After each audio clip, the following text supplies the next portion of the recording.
was identified as mentally retarded, put back from the 5th grade into the 4th grade, and stayed in that category until I got out of high school.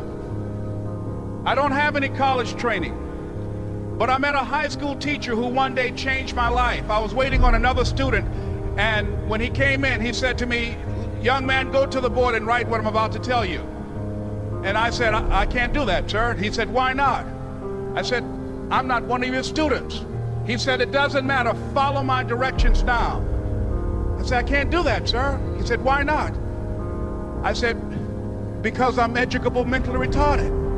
And he came from behind his desk and he looked at me. He said, "Don't ever say that again. Someone's opinion of you does not have to become your reality." And as he talked, my heart began to beat fast. Tears began to run down my eyes, and I was in the back just listening to him, because the speech he was giving, that speech was for me. And he said, "Les Brown," he said, "if you want to do anything worthwhile in life, you've got to be hungry." I told Mr. Washington I wanted to become a disc jockey. And so I started working to develop myself. He said, "I want you to practice every day being a disc jockey." I said, "But I don't have any job now." He said, "It doesn't matter." He said that it's better to be prepared for an opportunity and not have one than to have an opportunity and not be prepared. And as I was working to develop myself, I applied for a job as a disc jockey, WMBM on Miami Beach. I went to a guy named Milton Butterball. I said, "How you doing, Mr. Butterball? I'd like to get a job as a disc jockey." He looked at me, he said, "You have any broadcast background?" I said, "No, sir, I don't." "You have any journalism background?" I said, "No, sir, I don't." He said, "We don't have any jobs available." I said, "Yes, sir." I went back to Mr. Washington and I told him. He said, "Don't take it personally." He said, "Most people are so negative, they will have to say no 7 times before they say yes." He said, "Go back again." So I went back again. I said, "How you doing, Mr. Butterball? My name is Les Brown." He said, "I know what your name is. What do you want?" I said, "I'd like to know whether or not you have any jobs as a disc jockey, sir." He said, "Didn't I just tell you yesterday we didn't have any jobs?" I said, "Yes, sir, but I know whether or not somebody got laid off or somebody was fired, sir." He said, "No one was laid off or fired. Now get on out of here."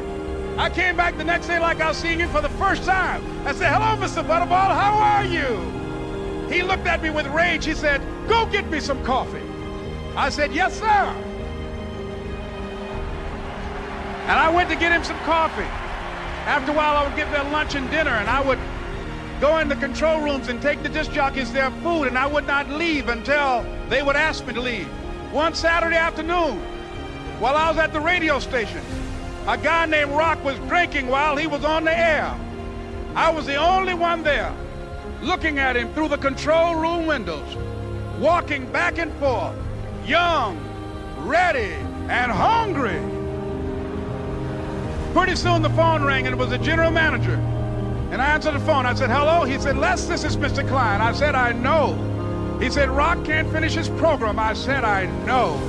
He said, "Would you call one of the other DJs in?" I said, "Yes, sir."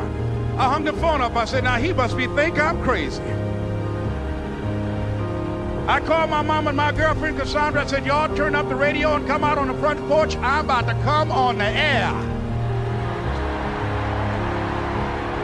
I waited for about 20 minutes, and I called him back. I said, "Mr. Klein, I can't find nobody." He said, "Young boy, do you know how to work the controls?" I said, "Yes, sir." He said, "Go in there and don't say nothing here." I said, "Yes, sir."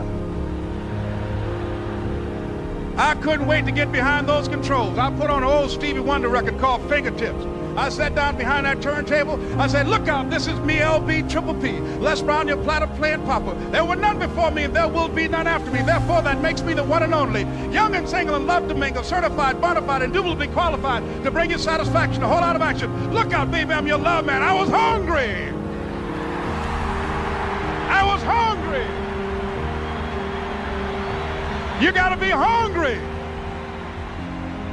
Begin to know that you have greatness within you.